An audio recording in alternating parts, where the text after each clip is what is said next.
Olá pessoal, vamos começar então o nosso estudo de Direito Administrativo para o concurso de agente da PF 2014. Esse edital estava sendo muito aguardado e agora chegou. Eu vou dar minha colaboração para vocês na matéria de Direito Administrativo, que é uma matéria que eu já tenho mais experiência, mais questões resolvidas e provas resolvidas, ok?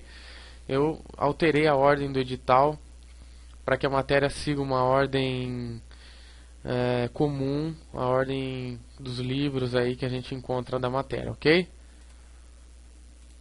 Eu quero fazer algumas considerações breves sobre o edital. Esse edital ele tem uma grande quantidade de matérias, tá? Você tem português, raciocínio lógico, informática, conhecimentos gerais, contabilidade, economia, administração, direito penal, processo penal, constitucional, administrativo e acho que legislação especial. Veja que esse edital ele se torna específico porque ele abrange tanto matérias de nível médio como matérias de nível superior, o que dificulta um pouco um cara que vai prestar esse concurso, que está estudando para as outras áreas e eventualmente quer fazer o concurso. Não, vou fazer o concurso da Polícia Federal. Não vai passar, porque existem matérias de nível médio que o cara não está acostumado, que faz concurso de nível superior, ok? A legislação específica é o que cai comumente nos editais das provas de segurança pública, da Polícia Federal, Polícia Rodoviária Federal também. Então quem vai passar nesse concurso? Quem está estudando especificamente para o concurso da Polícia Federal, por ser um edital um pouco diferente, ok? Pessoal, vamos para a matéria propriamente dita. Primeiro a gente tem que contextualizar, a gente tem que saber onde a gente está. Beleza? Então você está no Brasil, que tem o nome de República Federativa do Brasil. Ok? Qual é a forma de governo? República. Qual é o nosso sistema de governo? Presidencialista. Qual é a nossa forma de Estado? Federalismo. Qual é o nosso regime político? Democracia mista. Qual é a nossa divisão de poderes? Legislativo, executivo e judiciário. Qual é a nossa organização desse Estado? Nós estamos divididos em União, Estado, Distrito Federal e municípios. Algumas considerações aqui breves, ok? Por nós sermos um federalismo, nós temos essas entidades federativas, União, Estado, Distrito Federal e municípios. Porém, essas unidades federativas elas não têm soberania, elas somente têm autonomia. Quem tem soberania é só a República Federativa do Brasil. A União vai representar a República Federativa no Brasil, mas quem tem soberania é só a República Federativa do Brasil. Ok? Vamos lá.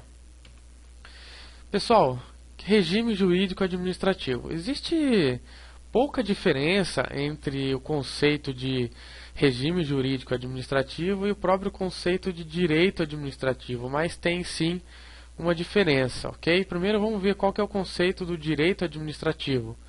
Direito administrativo é um conjunto de princípios e normas jurídicas que regem a atividade administrativa do Estado. Veja que, sendo o direito administrativo um ramo do direito público, ele segue certas características que são peculiares a qualquer direito administrativo, seja no Estado brasileiro ou seja em outro Estado. Já o regime jurídico administrativo, ele é particular, ele é um pouco mais específico, porque ele consagra princípios próprios do direito administrativo e da nossa administração pública. Então veja que esse regime jurídico administrativo, ele é mais específico, mais particular do nosso Estado. Ok? Então veja que o nosso regime jurídico administrativo, vocês aí que já estão estudando um pouco, já têm um conhecimento da matéria, sabem que o nosso direito administrativo ele não é codificado, você não tem um código administrativo, assim como existe o Código Penal, o Código do Processo Penal ou o Código Civil. Isso dificulta o nosso estudo? Eu creio que não, tá? Creio que não. Você tem aí basicamente, então, para estudar direito administrativo, você tem que saber bem a Constituição Federal, principalmente no seu artigo 37, que vem falando sobre administração pública, e outros artigos também, é óbvio. Você tem a teoria do direito administrativo, que você encontra em livros de teoria, e leis, um conjunto de leis muito importantes para você ir bem numa prova de direito administrativo.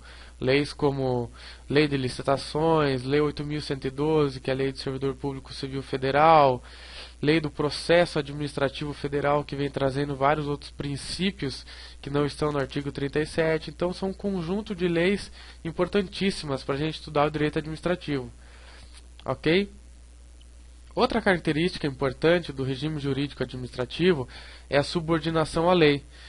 Veja que o direito administrativo ele surge como uma forma de limitar a atuação estatal.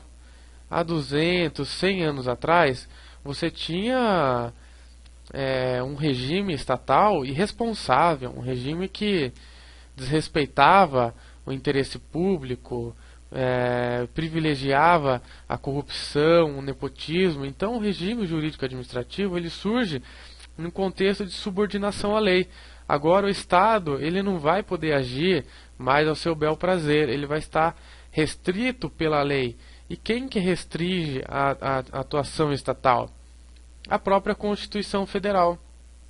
Quando a Constituição Federal vem e delimita as competências da União, as competências dos estados, dos municípios, ela nada mais está fazendo para limitar essa atuação estatal e proteger o cidadão.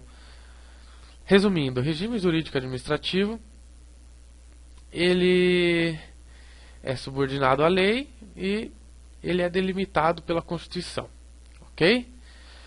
Mas o que são essas atividades administrativas do Estado? O que o Estado faz? Bom, o Estado ele tem a obrigação de atender às necessidades coletivas, o interesse público, administrar os bens públicos e oferecer os serviços. Veja, segurança, educação, saúde, são atividades administrativas do Estado. E nós vamos ver como o Estado atua para que ele consiga efetivar essa missão e promover o equilíbrio social. Ok? Vamos para frente. Pessoal, vamos diferenciar alguns conceitos agora que, quando caem em prova, podem deixar você em dúvida. Mesmo aqueles que estudam há um pouco mais de tempo têm uma certa dificuldade nesse quesito, porque realmente são pequenas as diferenças, mas a gente tem que dar a devida atenção. O que é o Estado? Bom, Estado é um conceito da ciência política. O Estado ele é formado pelo povo, pelo território e pela soberania. Então, um espaço geográfico que tem um povo nele, mas não tem a soberania, ele não é considerado Estado. O Brasil tem povo, tem território, e tem soberania. Poder executivo. Poder executivo, ele se estrutura paralelamente aos outros dois poderes, não é? Temos o poder legislativo e o poder judiciário, mas o poder executivo, ele integra a alta cúpula do governo, né? Os presidentes, os governadores, os prefeitos. E uma característica importante é que essa cúpula ela é temporária. Então essas pessoas eleitas têm a missão de conduzir o poder executivo, né, que tem sim uma grande similaridade à atividade administrativa, mas como um elemento do próprio Estado e temporário, ok? A administração pública. A administração pública exerce as funções administrativas através dos agentes públicos de acordo com seus estatutos. São permanentes e acontecem nos três poderes. Então veja que a administração pública ela é mais abrangente que o poder executivo. Porque o poder executivo, nós estamos falando do poder executivo mais a administração pública, a função administrativa, ela acontece nos três poderes. Veja que um órgão integrante do poder judiciário, um tribunal, ele necessita fazer as suas contratações, os seus concursos públicos. ele necessita construir os seus editais de licitação para a compra de materiais, para a contratação de serviços de manutenção, de limpeza. Veja que a administração pública ela se insere num contexto mais abrangente de atividade administrativa propriamente dita, que é efetivada mediante aos agentes públicos, aos vários agentes públicos que nós temos, que são permanentes. Esses agentes públicos, eles, via de regra, não são eleitos como aquela cúpula ali que nós acabamos de ver o Poder Executivo, ok? Então tenha em mente esses conceitos ao fazer uma prova. Vamos para frente. Vamos agora para os princípios. Temos, primeiramente, antes de adentrar a Constituição Federal, nós temos alguns princípios basilares que são próprios do direito administrativo. Temos que conhecer esses princípios e fixar bem esses princípios. Vamos para o primeiro. Supremacia do interesse público sobre o privado. Esse princípio ele é um princípio estruturante do direito administrativo. Ele é a base de todo o direito administrativo. Por quê? Porque o poder público deve buscar o atendimento dos interesses da coletividade. Veja aquela diferença que eu citei.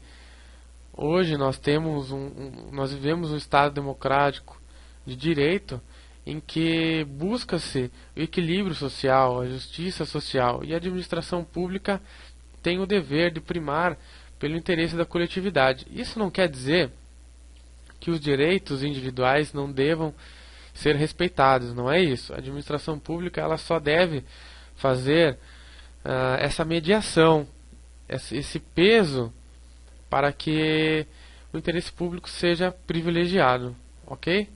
Continuidade, o princípio da continuidade. A atividade administrativa não pode sofrer paralisações, é claro. Você não pode ter um serviço público capenga, que ora funciona, ora deixa os seus administrados padecerem dos seus direitos. A administração pública tem que ter eficiência e tem que primar pela continuidade desses serviços. Princípio da indisponibilidade. A gestão da coisa pública é um dever do agente público, não lhe sendo permitido dispor, alienar, nem renunciar dos seus direitos e deveres. Muito bom. O agente público, quando investido na sua função, ele não tem liberdade, ele não tem muita liberdade, porque o princípio da legalidade, que nós vamos ver daqui a pouco, ele impõe esse dever de o agente público seguir somente a lei. Ele não tem muita liberdade para fazer o que lhe bem couber. A gestão da coisa pública ela é elevada a um nível maior de importância, resultando nesse dever, nessa indisponibilidade dos deveres e direitos do agente público para com a gestão da coisa pública. Tranquilo? Vamos para frente. Princípios do artigo 37 da Constituição Federal, o famoso LIMP. Bom, como eu falei para vocês, para a gente ir bem numa prova de direito administrativo, temos que conhecer bem o artigo 37. Começando pelos seus princípios. Vamos começar pelo princípio da legalidade. O princípio da legalidade diz o quê? Que a atuação estatal se limita à lei. A administração pública só pode fazer o que está prescrito em lei. Diferentemente de um particular, que pode fazer tudo que a lei não proíbe, a administração pública só pode fazer o que está prescrito em lei. Pessoal, vocês vão entender isso nos exercícios, no decorrer da matéria, tá? Não fiquem muito receosos do entendimento desses princípios. Eles são tranquilos de serem entendidos, tá? Princípio da impessoalidade está diretamente ligado à finalidade do ato, caracterizando qualquer desvio, vício de legalidade. Quer dizer, o agente público ele tem que ser impessoal. Ele não pode dar privilégios a um grupo de pessoas, ele não pode fazer aquilo baseado nas suas convicções pessoais, nas suas convicções religiosas. O agente público ele é impessoal. Ele tem que agir com seriedade, estreitando quanto mais o seu dever para com a gestão da coisa pública e os mandamentos da lei. Princípio da moralidade. A administração pública deve agir de acordo com os princípios de boa-fé, ética e lealdade. Aqui nós temos um princípio que reforça o princípio da legalidade. Aqui a gente deve agir de acordo com os princípios de boa-fé, a ética e a lealdade, mas nós estamos falando desses conceitos no âmbito da administração pública. Não é qualquer ética, não é ética religiosa, a ética política, nem qualquer outro tipo de ética. É uma ética que visa o atendimento dos preceitos da administração pública. Princípio da publicidade. A regra é que toda atividade administrativa seja transparente e acessível a qualquer cidadão, sendo inclusive requisito de validade. Esse princípio, pessoal, é muito importante porque ele dá transparência à atividade pública. A regra é que todo ato público, todo ato administrativo seja público, acessível a qualquer cidadão. Porém, a gente sabe que existem regulamentos para que as pessoas acessem essas informações. Não é bem assim. E existe ressalva também. Não é qualquer ato que, por exemplo, um ato que seja afeto à honra privada, esteja correndo sob trâmite sigiloso, esses atos sim terão uma certa proteção, ok? Princípio da eficiência. Esse princípio foi incluído pela Emenda Constitucional 19, que exige da atuação estatal eficiência, celeridade e o melhor resultado possível. Bom, esse princípio ele vem a dar um reforço à atividade estatal no que se diz respeito à própria celeridade, né? Nós temos aí uma imagem muito depreciativa do poder público e também do judiciário no que diz respeito à demora. Às vezes o administrado tem um direito lesado, exige do poder público, exige do judiciário, e quando ele recebe essa contraprestação, aquela necessidade dele já se esgotou, já não faz mais sentido. Então essa emenda constitucional trouxe esse princípio para que seja reforçada essa ideia de eficiência, de celeridade e o melhor resultado. Tranquilo? Vamos para frente. Aqui nós temos outros princípios: o princípio da proporcionalidade, o princípio da autotutela, o princípio da razoabilidade, o princípio do contraditório e ampla defesa, o princípio da motivação. Esses princípios, eles não estão em regra explícitos na Constituição Federal. Eles estão em outras leis, estão dispersos. Mas eles são importantíssimos para a gente ir para uma prova de direito administrativo. A gente vai ver o desenrolar desses princípios no decorrer da matéria. Aqui cabe uma breve menção a eles, ok? Vamos direto para os exercícios agora. Questões. Considerando os princípios básicos, aquele que se relaciona com as normas da boa administração, no sentido de que a administração pública em todos os seus setores deve concretizar suas atividades com vistas a extrair o maior número possível de efeitos positivos ao administrado, sopesando a relação custo-benefício, buscando a excelência de recursos, enfim, dotando de maior eficácia possível as ações do Estado, é corretamente chamado de... Veja que nesse enunciado ele está falando em excelência dos recursos, extrair o maior número possível de efeitos positivos,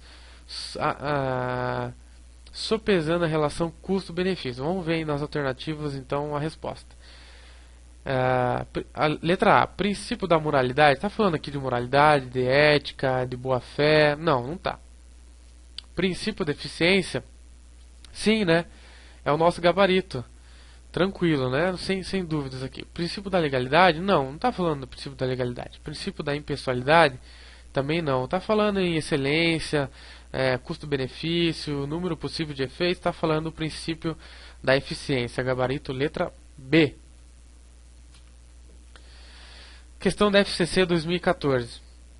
a necessidade de publicação dos atos administrativos no Diário Oficial e, em alguns casos, em jornais de grande circulação, é forma de observância de qual princípio?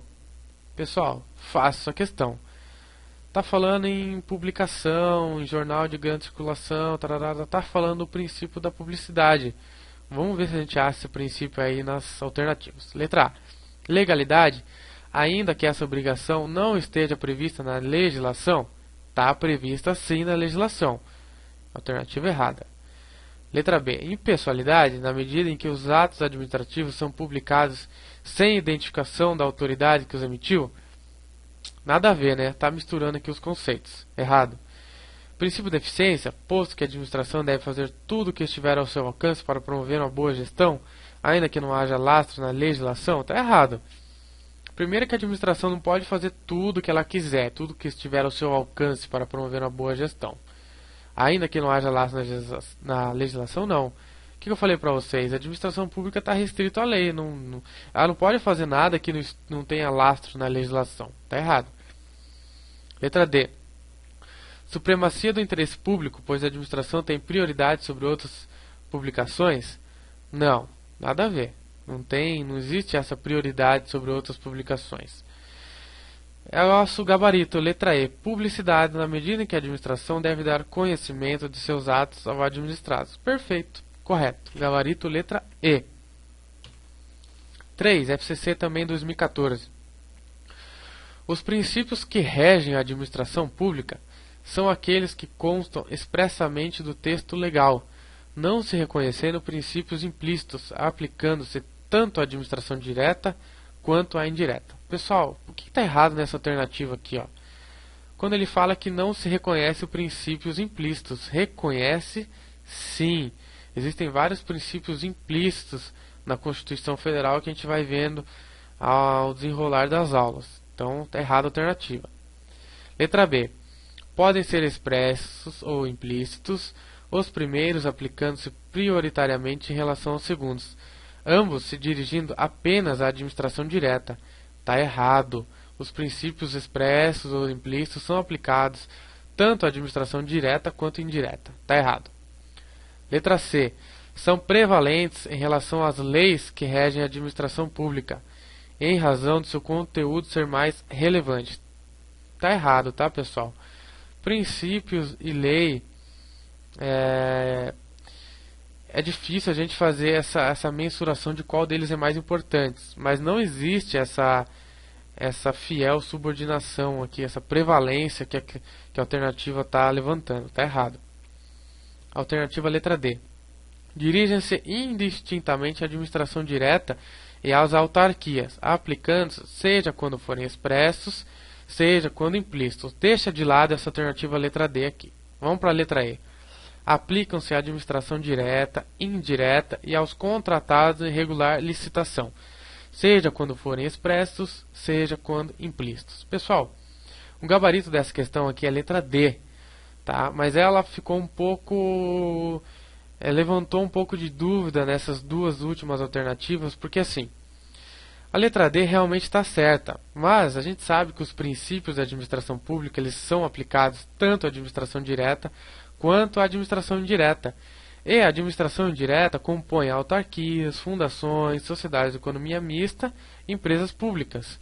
Então a questão ela restringiu ali, ela falou a administração direta e as autarquias, quando na verdade ela deveria citar também as outras entidades, tá?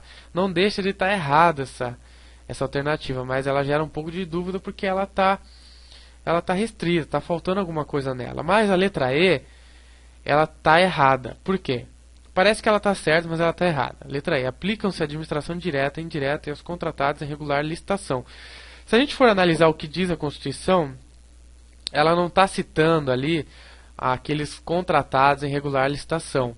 Mas a gente sabe que os princípios eles se estendem de maneira geral para aqueles que contratam com a administração pública, tá?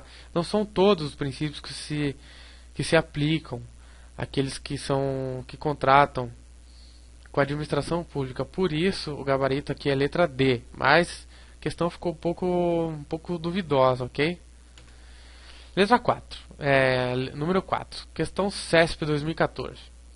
No que se refere aos princípios que regem a administração pública, julgue os seguintes itens. Em consonância com os princípios constitucionais da impessoalidade e da moralidade, o STF, por meio da súmula vinculante número 13, considerou proibida a prática de nepotismo na administração pública, inclusive a efetuada mediante designações recíprocas, nepotismo cruzado. Pessoal, o gabarito dessa questão aqui é verdadeiro. Existe sim essa súmula falando sobre nepotismo cruzado. O que é o nepotismo e nepotismo cruzado? O que é o nepotismo cruzado? Você tem o chefe de um gabinete que nomeia para um cargo em comissão a filha de um outro secretário que é amigo dele. Aí esse outro secretário vem e nomeia a filha desse secretário. Então fica aquela coisa de camaradagem, né? Você nomeia a minha filha e eu nomeio a sua filha. Temos o nepotismo cruzado. O STF veio e cortou essa brincadeira por meio dessa súmula. Então está correto essa afirmativa e é assim, em consonância com o princípio da impessoalidade e da moralidade, né? A gente vê que está atendendo ao princípio ético, de boa-fé e tudo mais. 5. VUNESP 2014. O artigo 37 da Constituição Federal de 88 refere-se ao interesse público. O princípio constante desse artigo, que trata mais especificamente da comunicação, porque reconhece a obrigatoriedade da transparência, é o princípio da... Pessoal, questão fácil. Está falando da obrigatoriedade da transparência, da comunicação, está falando do princípio da publicidade. Tranquilo. Gabarito, letra A. 6. VUNESP 2014. São dois exemplos de princípios constitucionais da administração pública. Então veja que o comando da questão está falando dos princípios constitucionais. Tranquilo? Letra A. Finalidade e imperatividade? Não, imperatividade não. Só finalidade. Imperatividade não está constando lá não. Pode dar uma olhada lá na Constituição. Letra B. Formalidade e legalidade? Formalidade não, só legalidade. Letra C. Publicidade e impessoalidade? Correto, lembra lá do LIMP. Legalidade, moralidade, publicidade e eficiência. Letra D. Moralidade, eventualidade? Não. O que está errado aqui? Eventualidade. Letra E. Pessoalidade, moralidade? Aqui ele misturou, né? É impessoalidade. Gabarito, então, letra C. 7. Com relação aos princípios que fundamentam a administração pública, assinale a opção correta. Letra A. Pelo princípio da autotutela, a administração pode, a qualquer tempo, anular os atos eivados de vício de ilegalidade. Veja, pessoal, deixa essa aqui de lado que eu vou explicar ela já já. Letra B. O regime jurídico administrativo compreende o conjunto de regras e princípios que norteia a atuação do poder público e o coloca numa posição privilegiada. Pessoal, o gabarito dessa questão é a letra B. É essa mesmo, tá? Mas, professor, por que está falando aqui em posição privilegiada? Olha, realmente pode gerar um pouquinho de dúvida a palavra que foi usada, mas está correto. Por quê? O regime jurídico administrativo, ele compreende um conjunto de regras e normas que, para buscar o equilíbrio social e para promover as condições de sociabilidade, ele realmente coloca o poder público numa posição privilegiada. Por quê? Porque o poder público ele pode instaurar certas limitações aos particulares, pode instaurar certas restrições e algumas até penalidades. É o que a gente chama de poder de polícia e o poder extroverso. Um outro exemplo.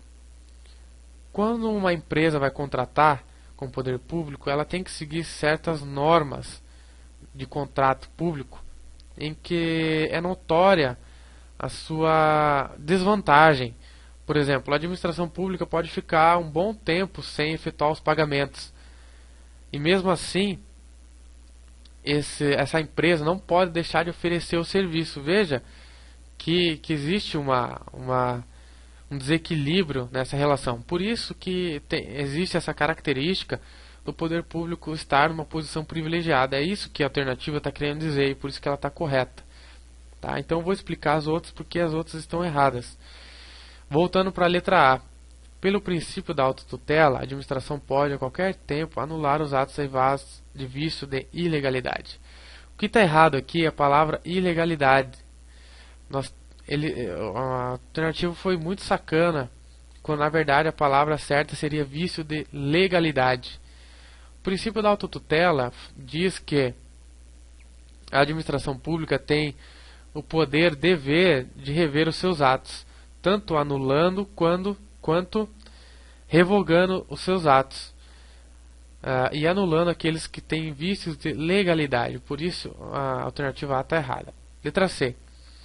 A necessidade da continuidade do serviço público é demonstrada no texto constitucional quando assegura ao servidor público o exercício irrestrito do direito de greve. Está errado aqui porque o exercício do direito de greve ele é restrito. Existem restrições, tá, ao direito de greve. Portanto, a alternativa C está errada. A alternativa D. O princípio da motivação dos atos administrativos que impõe ao administrador o dever de indicar os pressupostos de fato e de direito que determina a prática do ato não possui fundamento constitucional. Possui fundamento constitucional? Sim. Está errado. A publicidade marca o início da produção dos efeitos do ato administrativo e, em determinados casos, obriga o administrado ao seu cumprimento. O que está errado aqui é o termo determinados casos. Não, a regra é que haja sim a publicidade de todos os atos. Então, do jeito que está escrito aqui, diz que é em determinados casos. Não, não é em determinados casos, não. É em regra. Portanto, o gabarito dessa questão, letra B. Questão 8, CESP. Assinale a opção que explicita o princípio da administração pública na situação em que o administrador público pratica ato administrativo com finalidade pública, de modo que tal finalidade é unicamente aquela que a norma de direito indica como objetivo do ato. Pessoal, está falando aqui do quê? Está falando que o administrador público tem que fazer aquilo que a norma está dizendo que ele tem que fazer. Portanto, é a sua única finalidade. Se ele agir de forma a que essa finalidade seja desviada, por mínimo que seja, ele está agindo o quê? De forma pessoal. De forma pessoal. Então, qual que é o princípio que caracteriza essa aqui que o comando da questão está falando? É o princípio da impessoalidade, porque ele está vinculado à finalidade do ato. Portanto, o gabarito letra A. Segurança jurídica? Não é isso exatamente que a gente está conversando. O princípio da eficiência? Também não. Moralidade? Também não. E razoabilidade? Também não. Então, o gabarito dessa questão é letra A.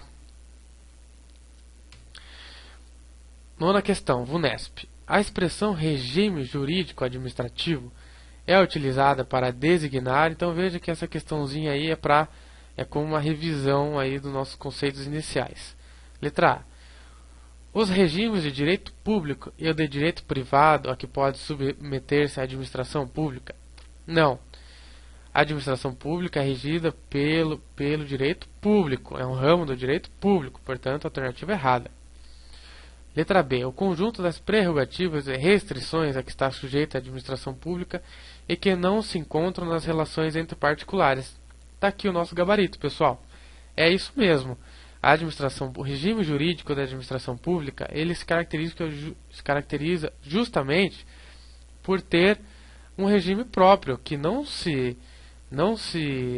coaduna, não se assemelha no regime encontrado nas relações entre os particulares. Particular se relacionando com particular, direito privado, administração pública, direito público. Tá? Apesar de que, pessoal, não confunda. Existe o direito privado dentro da administração pública, quando nós falamos lá de sociedade de economia mista, de empresa pública. Mas aí é uma outra conversa, porque mesmo existindo esse direito privado, ele se subordina às normas de direito público, ok? Letra C. As restrições a que está sujeita a administração pública sob pena de nulidade do ato administrativo, excluindo-se de seu âmbito as prerrogativas da administração. Não, ele não se exclui das prerrogativas. Tem sim as prerrogativas. Tá? Então tá errado. As prerrogativas que colocam a administração pública em posição de supremacia perante o particular, excluindo-se de seu âmbito as restrições impostas à administração. Não.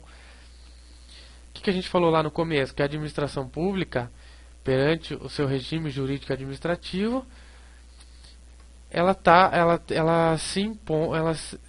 tem restrições de acordo com a própria Constituição. Então, a administração pública ela está restrita na sua atuação. Tá certo? Pessoal, é isso. O gabarito das questões estão aqui. Caso haja algum erro, alguma coisa que eu disse erroneamente, vocês podem comentar aí nos vídeos. O meu intuito não é dar um curso completo, é fazer um curso resumido, descomplicado, para aqueles que estão começando na matéria, aqueles que já têm um conhecimento se encaminhando para um nível médio. Essa é o meu propósito com essas aulas. Vocês podem comentar, perguntar, e espero que seja proveitoso para vocês e que vocês continuem estudando com as aulas. Ok? Obrigado e até a próxima.